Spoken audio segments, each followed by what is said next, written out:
Hazur says, "Today I will relate the accounts of the initiations, that is, the bets of the companions of the promised Messiah, on whom be peace." Arab Ahmadis especially often and regularly make this request, that please relate these incidents of the companions.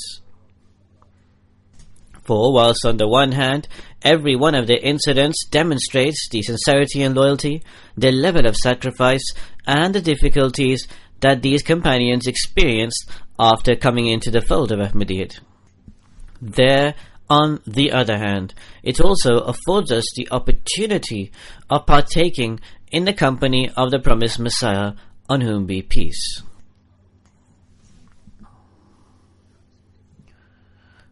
Whatever the incident may be, under whichever description or subject matter, the lofty aspect of the quality of the life of the promised Messiah ﷺ manifests itself.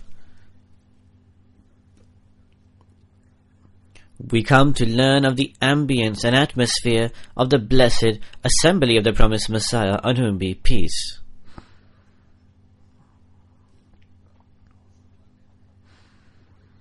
These companions are an example and model for us in this era, because these are those people who are the direct corroborators and manifestors of وَآخَرِينَ مِنْهُمْ لَمَّا يَلْحَقُوا بِهِمْ, and among others from among them who have not yet joined them. By establishing their personal examples and models, these companions have made it easy for us to traverse the stages of spiritual progress.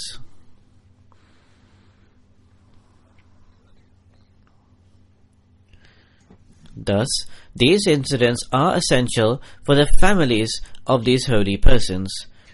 They are role models and guiding principles for them. However, not only this, but the companions are also examples and models of steadfastness and progress for every single coming Ahmadi. This is why new Ahmadis especially request for these incidents to be related. And as I mentioned, through these accounts, we come to learn of the life of the promised Messiah, on whom be peace, which become a source of enlightenment and illumination for our faith. The first account is of Hazrat Nizamuddin Sahib. This was previously related in a different light. This is the detailed narration. Nizamuddin Sahib relates that we, the Ahl-e Hadith, considered ourselves to be righteous and those who restrain from everything false and forbidden. Once in perhaps 1902, it was the month of March. Some of us Ahl-e Hadith went from Jhelum to Lahore to attend a religious convention of the Anjuman Hamayat-e-Islam, Lahore. This was held annually. When we arrived at Lahore and were going towards the marquee, our Maulvi Sahib was standing beside the wall delivering a religious lecture. In one hand he was holding the Holy Quran, and from the other he was distributing some small leaflets. He would repeatedly exclaim that, God forbid Mirza Sahib has been inflicted with leprosy because he insulted the prophets, and would call himself Jesus. This Maulvi would repeatedly say this, swearing oath by God. We were shocked listening to this. We could never even imagine in our hearts that anybody could be so bold that he could possibly lie holding the Holy Quran in one hand and swearing oath by God. We were 3 persons. I took one of these leaflets and started reading over it. It entailed the very same details as he had been exclaiming, that God forbid Mirza had been inflicted with leprosy, because he insulted the prophets, etc., etc. I said to my companions that, "Come, let us go to Qadian." Allah the Almighty wanted to take these people to the right path. He wanted to grant them the opportunity for the initiation. So thus this Maulvi making these proclamations became a means for them to go to Qadian. Thus he said, "We will go to Qadian, see the state of Mirza ourselves, and then come back and report to the Mirzais ourselves." Those who say that the ulama, the scholars of the 14th century, are liars, that is, the Ahmadis who say this. We will have an eyewitness account. In this way we will thoroughly falsify the Ahmadis. At first my companions rejected this, however upon my insistence they finally agreed to go. The three of us from Lahore travelled to Batala. From there, around the Asr time in the evening, we arrived at Qadian. We went to the guest house and it was near to Maghrib time.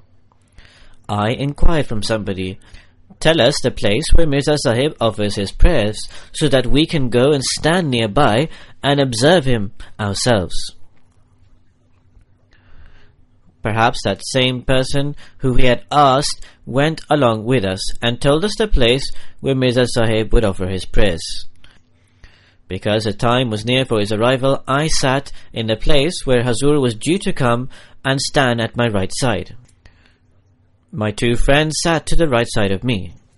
This mosque was alongside the house of Hazur. This is called Masjid Mubarak. At the time, this mosque was so small that with difficulty 6 rows of worshippers could stand. In one row, not more than 6 people could stand. Thus, in total, there was room for 35 to 40 people. A few minutes later, the call to prayer, that is the azan for Maghrib, occurred. And then, a short while later, Hadrat Aqdas arrived. The door was very close by to us. Hazur came from there and stood beside me. The late Maulvi Abdul Karim Sahib stood in front. The Muazzin started the takbir. Before the end of the takbir, I observed the entire body of the promised Messiah ﷺ from head to toe.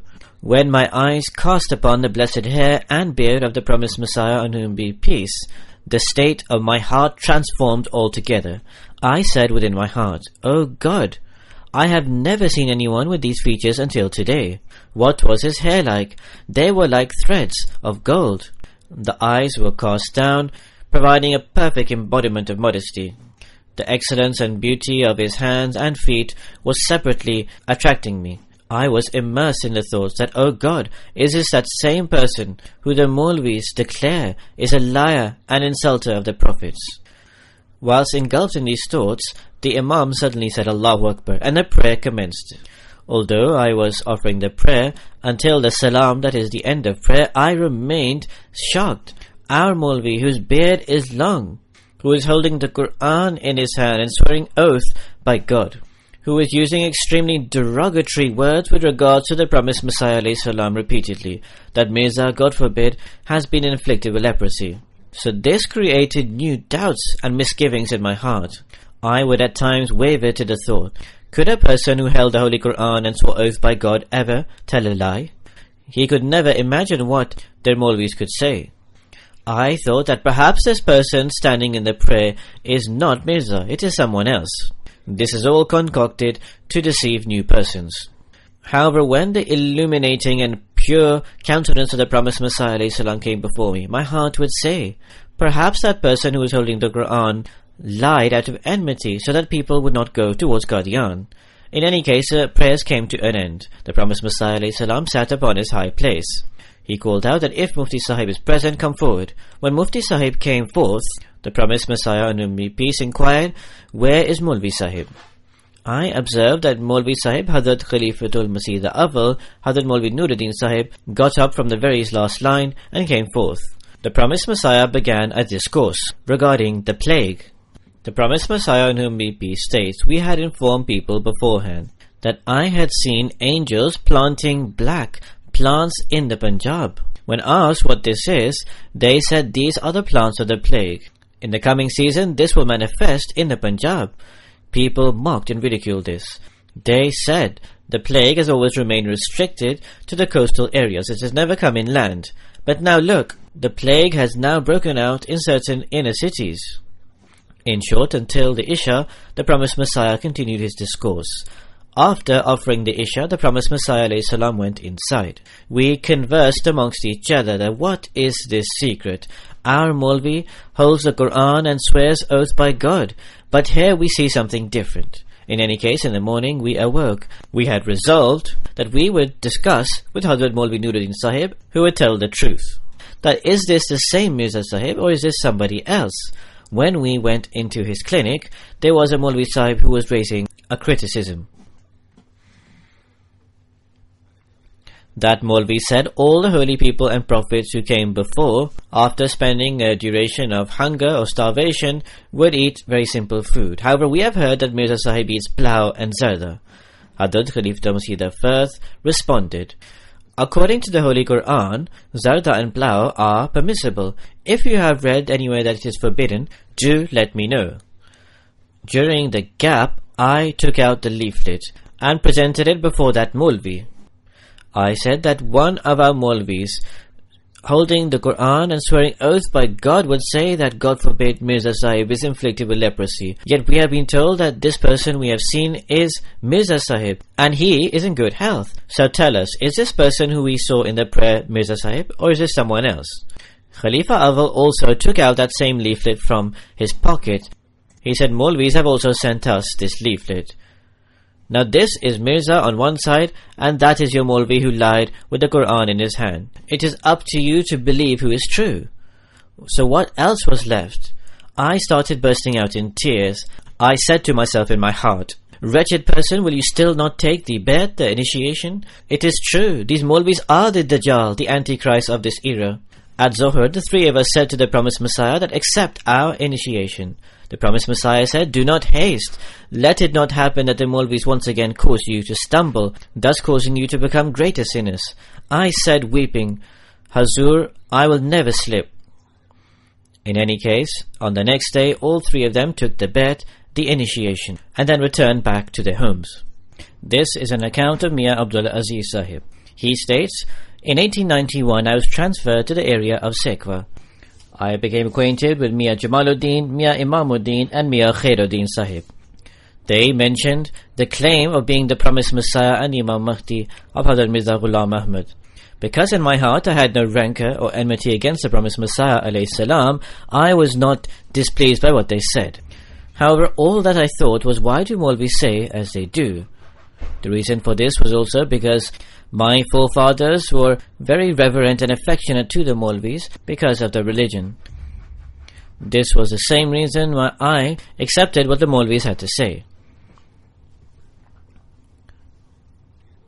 When Mian Imamuddin and the others gave me the book Izala Oham to read, before I started reading it, I supplicated to God, O Lord, I am entirely ignorant and uneducated. Establish upon my heart whatever the truth is according to your knowledge. This prayer was rapidly accepted. As soon as I started reading Izala Oham, I had so much satisfaction in my heart that there remained no doubt or misgivings with regards to the truthfulness of the promised Messiah. My faith gained strength upon strength. Thereafter, when I went to Qadian for the first time to see the promised Messiah, on whom be peace, with Mian Khairuddin, I thus saw the promised Messiah alayhi salam. My heart bore witness to the great satisfaction that this countenance is not one of a liar and fabricator. Subsequently, I said to Mian Khairuddin at the time, I have never uttered any profanities with regards to the promised Messiah alayhi salam, but if I have ever done so, then I seek repentance. For this is not the countenance of a liar. This thus became a means for his initiation. The real thing is purity of intention.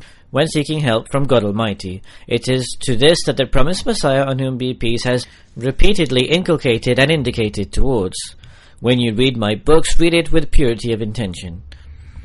For even Maulvis read the books of the promised Messiah, on whom be peace, but they only do so for the purpose of raising criticisms. Aside from a filthy mentality, there is nothing in their minds. Even the Quran states about itself that only the pure will understand it. So therefore, what is the state and condition of any other book? In any case, this was the state of the Maulvis 150 years ago, and this same state remains within them today. Hadrat Dr. Muhammad Abdullah Sahib relates, I was 18 or 19 years old. In December 1903, in a dream, I see the promised Messiah, on whom be peace. I had never seen him before this. The promised Messiah inquired, Whose follower are you? I replied that I am the follower of Muhammad Rasulullah, the Holy Prophet sallallahu alaihi wasallam. Thereafter, I had the opportunity to read Aina Kamalat Islam and Tariq al-Qulub, the books of the promised Messiah alayhi salam. Studying this, I was inclined towards Jamaat Ahmadiyya. In 1906, I performed the Istikhara prayer. I was working in Godhra district, Lalpur. After the morning prayer, I saw a vision whilst wide awake. In the vision, I was shown some stairs. Upon each stair is a board. On the topmost stair, upon red-coloured flooring on a white board, written in bold letters is Mirza Ghulam Ahmad of Qadian, the promised Messiah and Imam Mahdi. In September 1906, in Sialkot, I went to meet my in-laws. My father-in-law was working as an official there. I met Hazrat Dr. Abdul Sattar Shah Sahib, who was the in charge of the hospital Raya. I went along with him to Qadian. After Zuhr, I saw the promised Messiah, on whom be peace. The image and countenance of the promised Messiah alayhi salam I saw in the dream was the exact same countenance I saw here, and he was wearing the very same clothes. This thus became a source of his taking the initiation. Hazrat Malik Umar Khattab Sahib of Khushab relates the following account. When I reached the age of adolescence, I heard about the claim of the promised Messiah alayhi salam to be an appointed one of Allah. I became enthusiastic to as rapidly as possible reach him and take the initiation, the bed. With the grace of the Almighty Allah, in the year 1905, with my heartfelt wish, I arrived at Qadian. I saw a tiny hamlet where there was a guest house made of mud houses, and only a few students in the dars being taught by Hazrat Hakim Maulvi Nuruddin Sahib. Radiallahu ta'ala anhu, may Allah be pleased with him. He is depicting the scene of Qadian. It is a small hamlet, guest houses made of mud, and just a few students. Such a large claim, he said, and this is the hamlet. I was so surprised by this. What he was trying to say is that this was such a major claim, yet this was the state of the place where he lived. He was shocked by this. Evidently, he would be surprised. He could not believe this.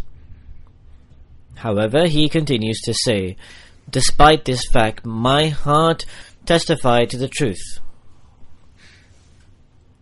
Despite witnessing this, he had firm belief that this claim of the promised Messiah alayhi salam was most certainly true. Thus, hearkening to this call, without even meeting Maulvi Sahib, who was from the same area, that is Hazrat Khalifa Masih I, I sent a note in to the promised Messiah, on whom be peace. In the note, I made a request that Hazur, please come out. I want to take the bet, the initiation. Please come out, as I want to take the bet and I have to return today. The promised Messiah alayhi salam sent back a note in writing. At the moment I have some colouring placed on. At 1 o'clock the azan, the call to prayer will be called, and I will come to Masjid Mubarak. During this time, 2 people who were sick came running into the guest house. There was no one else there apart from me. They said, quickly call the barber. That is, they wanted to cut their hair and then take the initiation. I said I was unaware. It was very difficult to find a barber. I also informed the promised Messiah alayhi salam of these 2 people by sending a note in. The promised Messiah alayhi salam gave the same reply. I inquired about the anxiety of these 2 Sikh people. They said, both of us, brothers, live near Qadian, and we work in the army.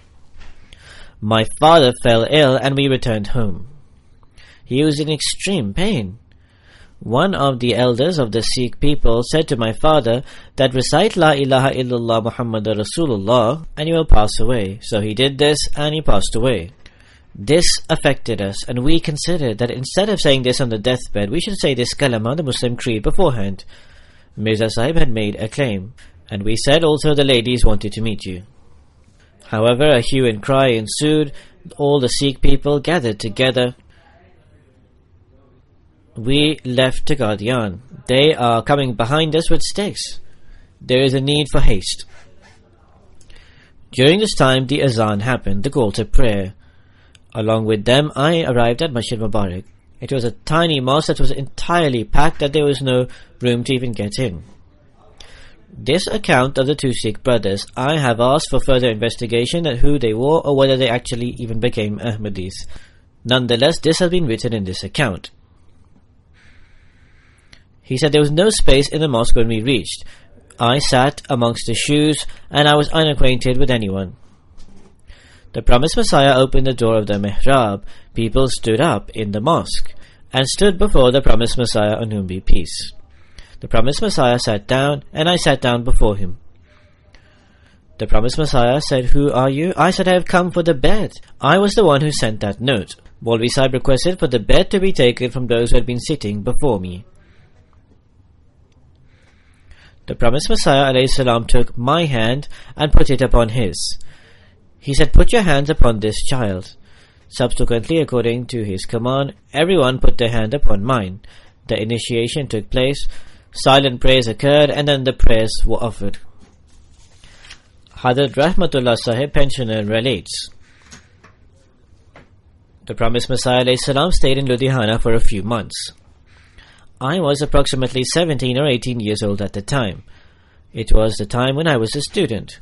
I would frequently present myself before the promised Messiah, on whom be peace. I witnessed the spiritual light emanating from the promised Messiah ﷺ. This compelled my heart to consider that this could not be the countenance of a liar. Yet Maulvi people put me in misgivings and doubts. During this time, there was a debate of the promised Messiah with Maulvi Muhammad Hussain Batalvi. I was also in that debate. After that, for my guidance, Allah the Almighty arranged for the two parts of His Alaham to be sent to me. They were replete with spiritual light and guidance. God is aware that I would not sleep for most of the night. Sometimes I fell asleep with my head in the book. Otherwise, I would continue reading the book. I would weep and cry that, "Oh Allah, what is this? Why do Maulvis leave the Quran?" Thus, if one possesses taqwa, that is righteousness, he reads these books in this condition.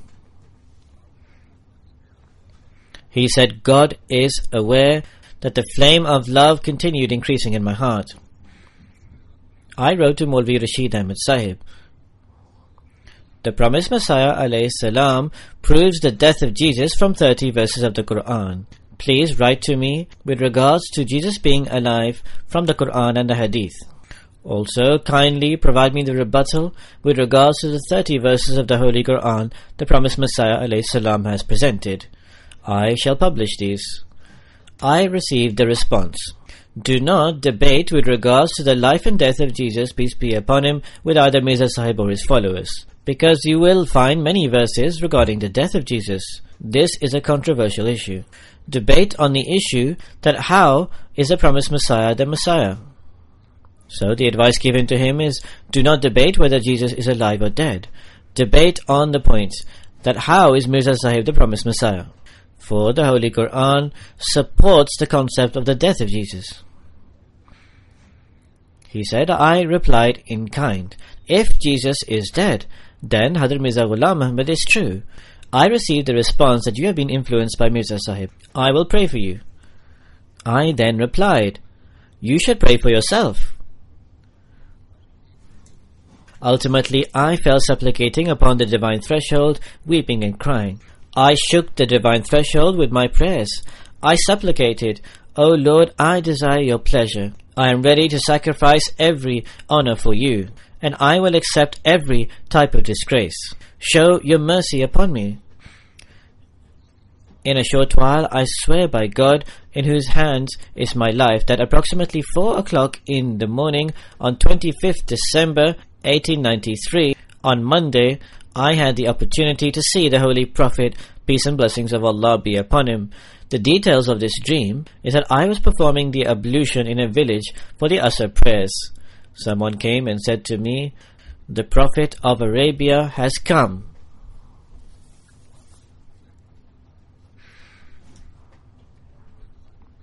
"He will stay in this country." I said, "Where?" He said, "These tents are of the Holy Prophet." I quickly offered the prayers and left. The Holy Prophet was among some companions. After Assalamu alaikum, I had the blessings of shaking his hand. I sat down respectfully. The Prophet of Arabia, that is the Holy Prophet sallallahu alaihi wasallam, was delivering a speech. According to my ability, I understood. Then he would speak in Urdu. He said, "I am true, do not deny me," and so on and so forth. I said, "Amanna wa saddaqna, you are true, O Prophet of Allah." The entire village consisted of Muslims, but no one would come near. I was shocked that what is this scene in the dream? Today was a day for Muslims to be sacrificed. This was the early period of the Holy Prophet ﷺ. I was informed that the Holy Prophet would remain here. However, Hazur said to leave it. I said, crying, that Hazur is going. "How will I be able to meet you?" The Holy Prophet ﷺ put his blessed hands upon my shoulder and said, "Do not fret. We will meet you ourselves." I understood the meaning of this dream. Hazrat Mirza Sahib is the Prophet of Arabia. I was made to understand this practically. I wrote a letter of initiation of Bai'at. On 23rd December 1898, on Tuesday, I arrived in Qadian. After the Maghrib prayer, I had the blessed opportunity of taking the Bai'at. Allah the Almighty's grace granted me that steadfastness and firmness of belief could shake my resolution at all. This was all the blessings of the company of the promised Messiah, an opportunity I gained regularly. I was proud to have pressed the hands of the promised Messiah alayhi salam. After I professed my belief, I was inflicted with many problems and difficulties. Allah the Almighty not only kept me safeguarded, in fact He provided me with many more rewards. My father, brothers and close relatives all became Ahmadis. All praise belongs to Allah. Out of fear of writing too long, I would write further accounts and incidents. It is also worth mentioning that I would recite the Durood Taj. This is a type of Durood even after becoming an Ahmadi. This is also a type of Durood that they have formed. My teacher, Abdul Qadir Sahib Ludhanvi, who became Ahmadi after me, he would forbid me. "This is shirk, do not recite this." He said, "Ask the promised Messiah and then I will leave it." Coincidentally, at a Jalsa Salana, Maulvi Sahib and I were both present. The promised Messiah, on whom be peace, went out for a walk. Maulvi Sahib said on this occasion, "Hazur Munshi Rahmatullah Sahib recites Durood Taj. I forbid him that this is shirk." The promised Messiah, looking at me, said, "What is this?" Recited Durood Taj. "What is this Durood that you recite?" I recited the Durood Taj. The promised Messiah said, "There is no shirk in this." Maulvi Sahib said, "This contains the words Dafi'ul Balai wal Wabai wal Kahate wal Marase wal Alam." The promised Messiah alayhi salam responded, "People do not understand the rank of the Holy Prophet sallallahu alaihi wasallam. What is shirk here? The Prophet's name is Dafi'ul Bala Waba." He delivered a long address. Maulvi Sahib became happy. An article was written for the benefit of all later.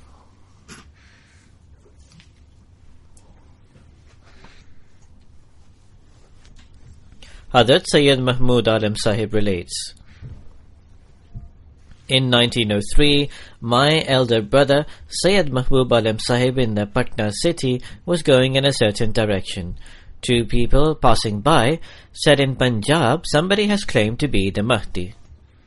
My brother had a great love for the Holy Quran since childhood. For this reason, he became shocked after listening to this. That who should I ask about? Who made this claim? The people who mention us have passed by. Perhaps the station master is aware of this. His idea proved to be true. He went to the station master and he learned about the name and the location, and he came back home. He wrote a letter to the promised Messiah, on whom be peace. I do not know about your condition, I only have heard your name. If, very kindly, you can send your literature or books, I will return it to you after reading them. Subsequently, Hazrat Maulvi Abdul Karim Sahib would from time to time send some books. My brother would read all of them and return them. People started opposing since that time. However, my respected brother remained steadfast. After some time, he took the bet, the initiation. Some time later, through my brother, I started reading the books and took the bet, the initiation. A short while before accepting Ahmadiyyat, I went home from the city.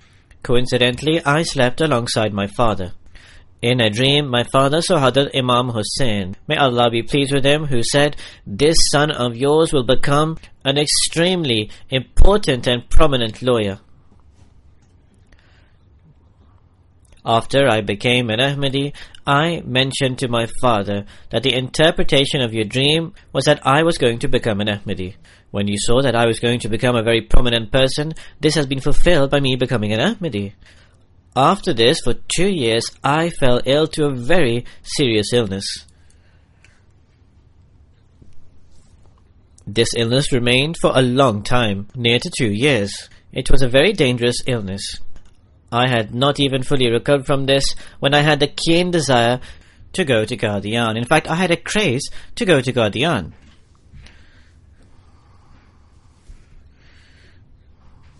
In this couplet of poetry, it says that this love has affected him to such an extent that in the love for the beloved, wounds and ointments seem the same. He relates, "My brother insisted that in Qadian there are no treasures. Thus, when I resolved to go to Qadian, he stated that there is no wealth or treasures in Qadian, so if you are in any case going there, pass your matriculation examination so you do not put yourself into difficulty." My parents were non-Ahmadis, thus there was no hope of obtaining provisions for the journey from them. In short, nobody supported me in this way towards the journey, neither my brother nor my parents.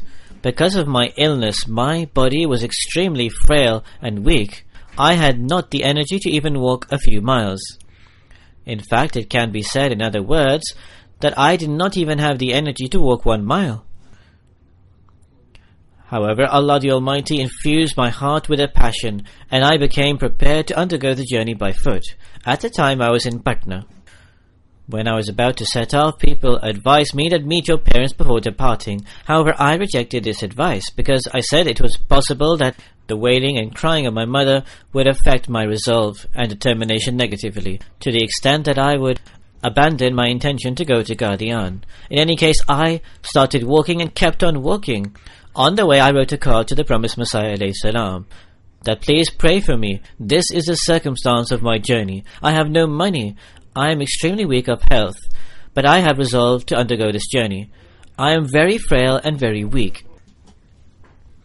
I wrote a card to my brother as well, because at the time he was somewhere else, and I informed him that I am going to Qadian. If I reach Qadian, then I will write to you from there. If on the way I die, then nobody would even know where my dead body would be. I had taken some precautionary measures for the journey. I had obtained a map of the railway line. I had quickly sold some books and kept some money with me. I was extremely weak and the journey was very long. Thus, for 50 or 60 miles, I travelled by rail. This was for the reason that if I started becoming extremely weak in my health and demonstrated my frailness, then I would not have the endurance to return back, because I would already have travelled 50 or 60 miles, and I would not be able to turn back. Instead of returning, I would go on walking forward. During this journey, I would walk 30 miles a day. Wherever I was at night, I would stay. At times, I would stay at the station, and at times somewhere else. Both my feet became wounded. I would pray, "O Lord, have honor for the blisters upon my feet." When at night I would stop by somewhere, due to extreme pain, I would not be able to move my feet.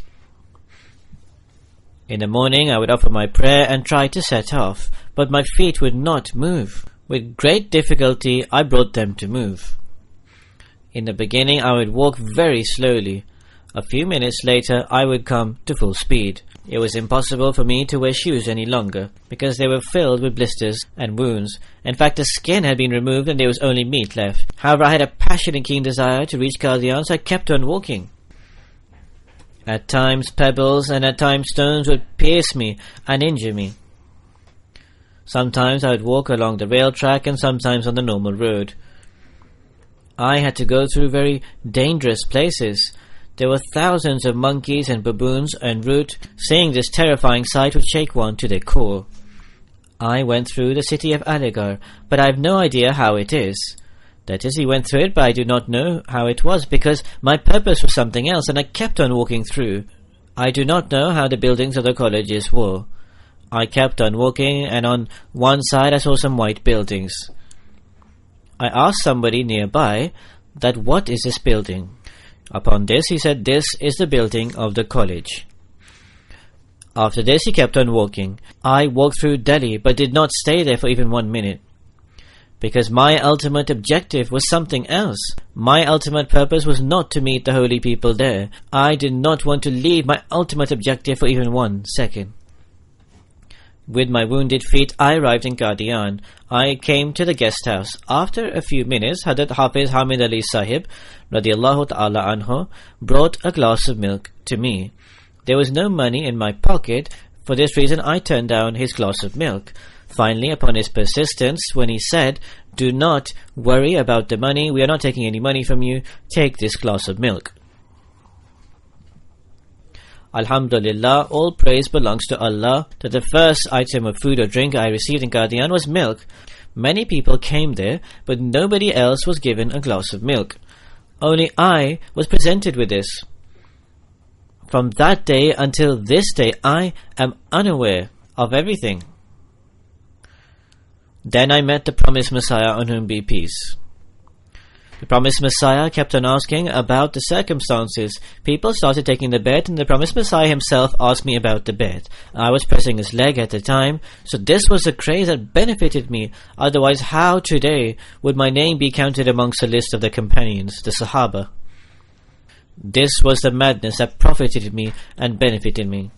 It is Allah who gives honor to the people, and it is Allah who disgraces who He pleases. He relates later, Hazrat Khalifa Masih I treated his wounds. He appointed Hafiz Roshan Ali Sahib to teach him. Later, Hazrat Khalifa Masih I would teach him himself. That is to say, Hazrat Khalifa Masih I would treat the wounds on his feet himself.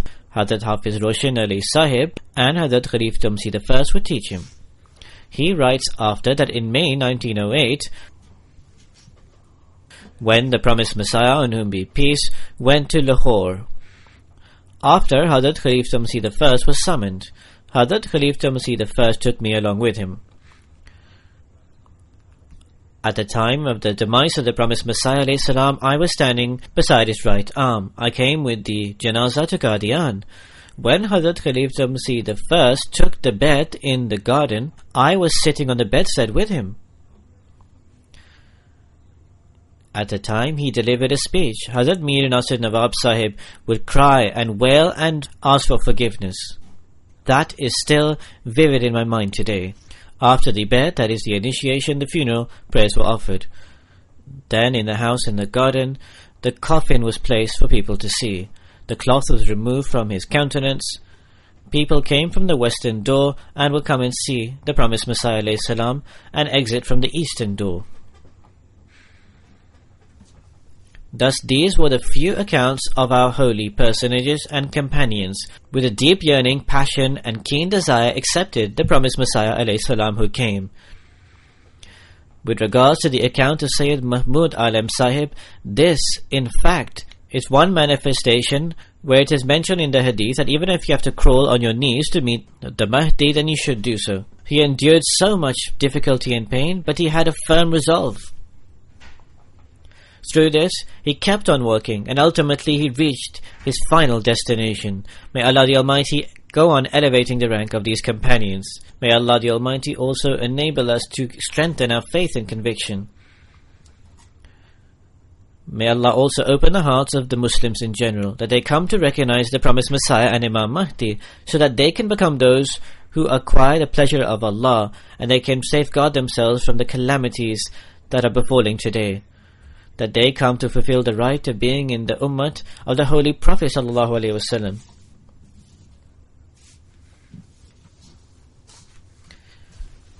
Now I would like to inform of a very sad news. Muhtaram Hashim Saeed Sahib, who was an old Ahmadi from here, passed away in the last few days. Inna lillahi wa inna ilayhi raji'un. Hazur asked whether the janazah has come. His janazah has just come today. Inshallah, after the Friday prayers, his funeral prayers will be led by me.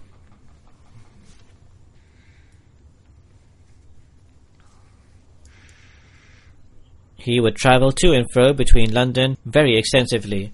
On 11th August, he returned from here to the Saudi Arabia airport. There he started having some problem in his heart. He went straight to the clinic. There he suddenly suffered from a heart attack and passed away. Surely to Allah we belong, and to Him we shall return. In 2000, he went to Saudi Arabia. Before that, he lived in UK. For many years, he was enabled to serve in various important Jamaat capacities. Aside from the routine Jamaat activities and offices that he held, also, in addition, I used him for very important works and tasks.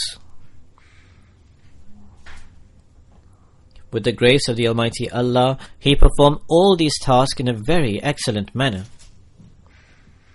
He was a person of many qualities, and he possessed many abilities. He had a special knack for organization.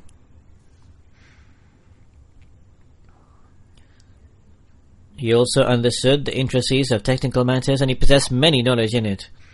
He also had vast religious knowledge. In fact, it can be said in every aspect and field of life, his knowledge and expertise were commendable. However, he was extremely humble, sociable, friendly, and soft-spoken. He was a man of humility. He was extremely compassionate and very sincere and devout. He had a very sincere and loyal connection with every single person. In Jandajat and financial sacrifices, he would contribute profusely. He gave due attention to the fulfilling the rights of others. If he saw anyone in a little bit of pain and anxiety, he would become worried himself. Until he helped that person, he would not gain respite. One of his neighbors, who is a Waqf Zindagi, that is a life devotee, informed me that once, due to a storm, the wooden fence between their houses here in London fell down. One day he came himself. He said, "Do not worry," as he was going to go on a journey. So he came himself and said, "I will have it fixed." A few days later he came and fixed the fence himself. In any case, he was an extremely sincere and selfless person.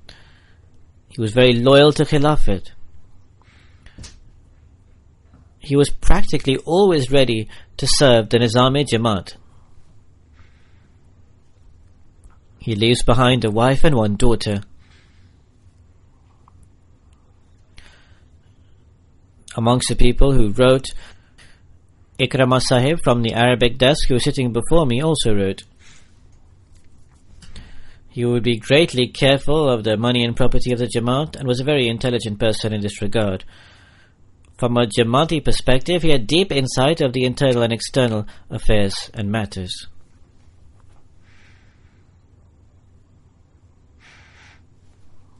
He was an extremely brave and courageous person. He did not care at all in his efforts to complete any work in the way of God. He was extremely kind, of high moral standing, and very sympathetic and compassionate and helpful to others. He was like a kind father for new Ahmadis, and this is the reality. Many new Ahmadis have wrote to me in this regard. Sometimes to meet new Ahmadis and to have them attached to Khilafat, he would travel 500 miles. He had the blessing of performing the Hajj and the Umrah. He had a shirt or tunic of the promised Messiah ﷺ, which he wore and went for Hajj or Umrah, and he rubbed it alongside the Khana Kaaba. His wife writes, I remained with him 32 years in marriage. In this entire time, I never saw him wasting a minute. He was an extremely loving person who had affection for every single person. He was a true servant of Islam Ahmadiyyat. He had extreme respect for Khilafat and served it in this way. He would pray profusely and was an honest person. There is no exaggeration in what his wife has written. He spent his life on firm principles, adhering strictly to time. For over 40 years, he was a Musi who paid at the rate of 1/9.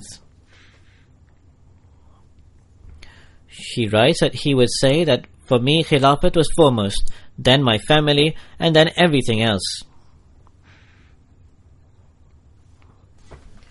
His wife saw Hashim Sahib's diary after his demise. Some of his dreams have been mentioned therein. In one dream he said, one night, 4 times, I saw the Holy Prophet ﷺ. The first time, his face was resplendent as the sun. He was wearing a ring in his hand. Through this, it was a very illuminating beam. He was sitting with the support of a cushion and reading something. Very sharp rays of light were coming out of this ring. In the second dream, he writes that I am in a house where Hadrat Amma Jan is residing. She meets me very affectionately and warmly, and welcomes me in kind words. That is Hadrat Amma Jan Nusrat Jahan Begum. I spend the first part of the day with her. In this entire time, Hadrat Amma Jan relates many accounts of the life of the promised Messiah alayhi salam. After 5 or 6 hours passed within the dream,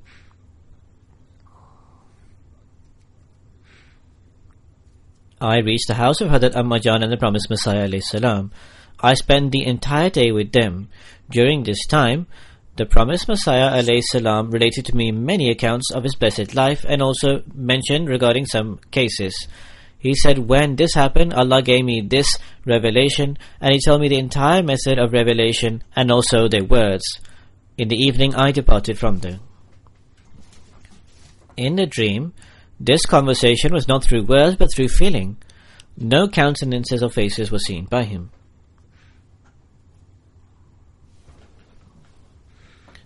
In this way, he also saw me in a dream. He says to me, I have passed away. You have led my funeral prayer. Upon this I said that yes, this is true. Go now and eat food. He said, after this I awoke. May Allah the Almighty provide His hospitality in heaven. For a long period of time, as I said, he lived here in the UK and he served the Jamaat in different capacities. First, Hazrat Khalifa Masih IV did not permit him to leave the UK. He would work in various very good employments in different places. And he was told to stay here in the UK. He was a very well-educated person and was an expert in his field. In 2000, he was then permitted to leave. However, despite this fact that he was very well educated and he was an expert, he never gave the impression that he was very well educated. This was so that arrogance could never be born. The first time I was in contact with him was after the passing away of Hazrat Khalifa Masih IV, and I came here from Pakistan before the funeral prayer. Such a person who with great humility was preparing various statements for announcements. There were different statements that had to be published and were to be given on MTA. Whenever it was said to him that this statement should be moved in this way or this would be more appropriate, then without any complaint he would immediately amend it. He would never say the following, that I have spent my entire life here, I am very well educated, I am an expert in these things, so therefore my statement is better. However, he was told, he amended it accordingly. His humbleness was also a model, an example for everyone. His passion for service was also an example for all. His obedience to Khilafat and love for it were also exemplary and an example.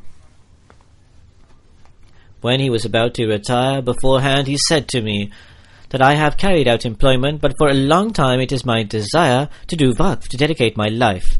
The reality was, he had said this to me many times before, that I desired to do waqf, I desired to dedicate my life. But I would always say to him, wherever you are at present, you are needed there. Consider yourself a waqf, a life devotee. In fact, in the manner he was working more than a waqf zindagi, a life devotee. He would remind me of this every year. Now he had retired. He then obtained more contracts, and I said that as long as you have employment, you should remain there. That is where you are required. With great bravery and wisdom, mashallah, he carried out all his tasks. Several bay'ats or initiations took place through his means. He carried out the work of communication and liaison in the Middle Eastern countries. He was also an expert in accounts. For this reason, because of him being there, I had no worry with regards to the accounts of the Jamaats.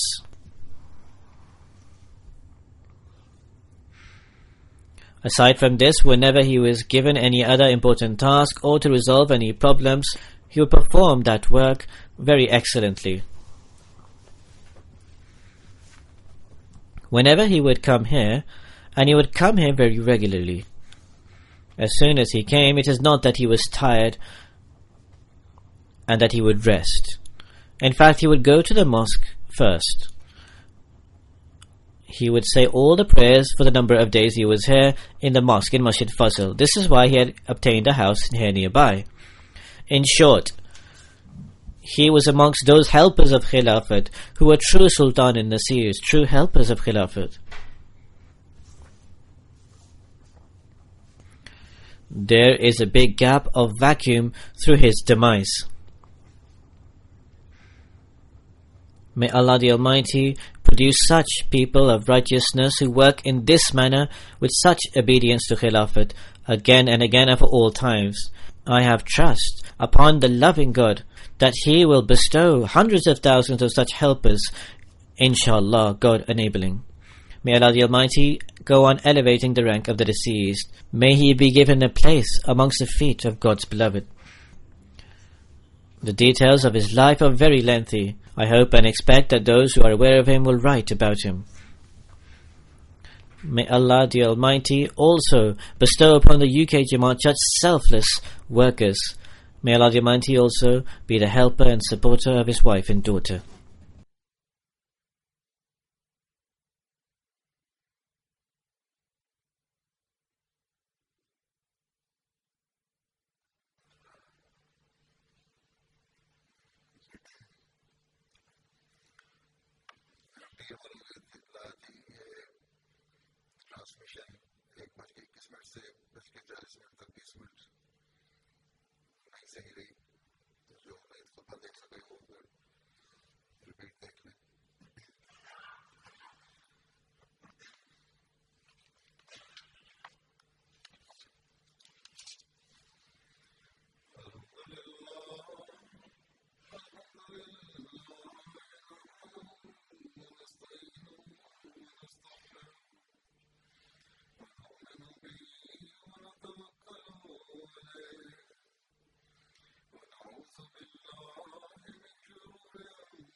اذكر الله اذكرك